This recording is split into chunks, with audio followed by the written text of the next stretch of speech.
आप सुन रहे हैं द बॉलीवुड रेडियो और मैं हूं आपके साथ आकाश। दोस्तों, आज के इस पॉडकास्ट में किस्सा धर्मेंद्र, अनीता राज और हेमा मालिनी का है।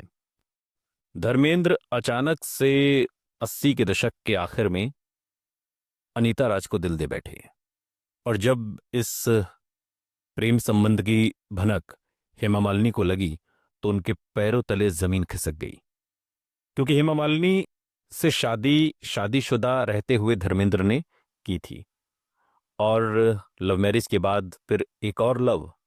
ये बात हेमा मालिनी को कतई रास नहीं है, और रास आती भी कैसे। धर्मेंद्र और अनीता राज के बीच ये चर्चित किस्सा 1980 के दशक में शुरू हुआ। दोनों ने कई फिल्मों में साथ में काम किया, जिसमें एक फिल्म थी जो मशहूर भी हुई, नौकर बीवी का। और उस फिल्म के दौरान और उसके बाद उनके बीच प्रेम संबंध की अफवाहें उड़ी। धर्मेंद्र जो पहले से ही शादीशुदा थे और दो पत्नियों के पति थे। पहली पत्नी प्रकाश कौर, जिनसे उन्होंने 50 के दशक में शादी की थी, और फिर हेमा मालिनी।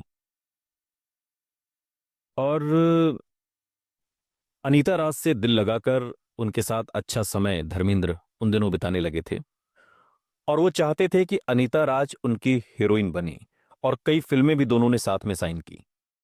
हेमा मालिनी धर्मेंद्र की पत्नी, जिन्हें इस खबर की जब जानकारी लगी तो वो गुस्से से आग बबूला हो गई, और उन्होंने बकायदा धर्मेंद्र को अनीता राज से दूर रहने की कड़ी चेतावनी भी दी। और इस अफेयर के चलते अनीता राज ने धीरे धीरे धर्मेंद्र के रिश्ते में अपनी आजादी पर असंतोष जाहिर किया, क्योंकि धर्मेंद्र उनके जीवन में बहुत ज्यादा दखल देने लगे थे।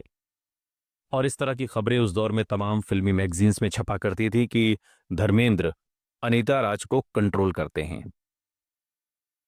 हालांकि अनीता राज ने साल 1986 में धर्मेंद्र से दूर जाकर सुनील हिंगोरानी से शादी कर ली, जो धर्मेंद्र के करीबी दोस्त अर्जुन हिंगोरानी के भतीजे थे।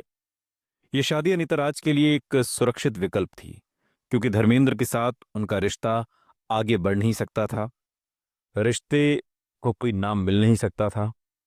सो अनीता राज ने भी दिमाग लगाया और सुनील हिंगोरानी से शादी कर ली। यह शादी अनीता राज के लिए बहुत सुरक्षित एक तरीके से ऑप्शन थी। धर्मेंद्र इस फैसले से बहुत दुखी हुए और इस दौरान कहते हैं कि उन्हें शराब की लत लग गई। हेमा मालिनी ने भी धर्मेंद्र से रिश्ता टूटने की धमकी दे दी थी।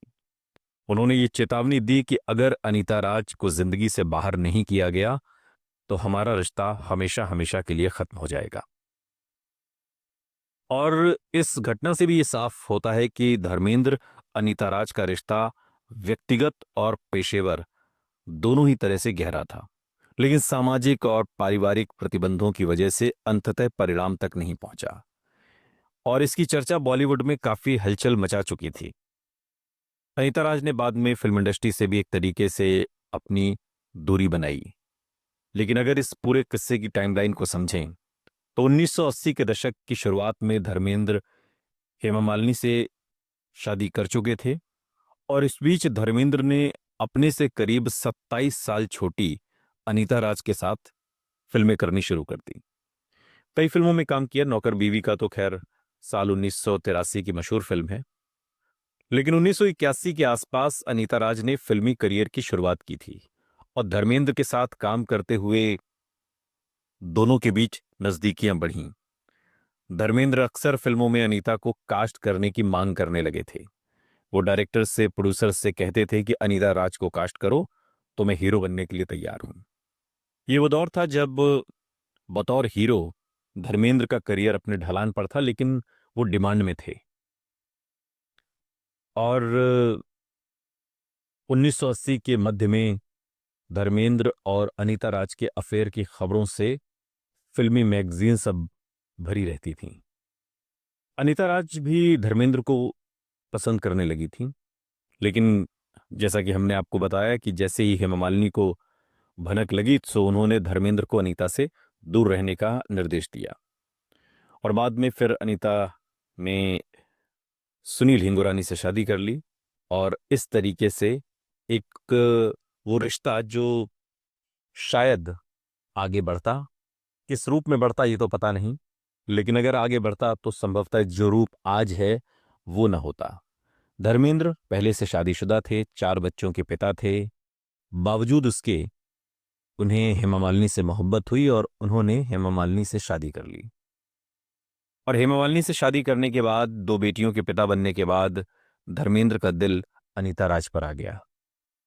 अनीता राज धर्मेंद्र को चाहती थीं, लेकिन ईश्वर को कुछ और ही मंजूर था। जिंदगी ऐसे ही चलती है और कई बार रुक भी जाती है। सुनते रहिए द बॉलीवुड रेडियो, सुनता है सारा इंडिया।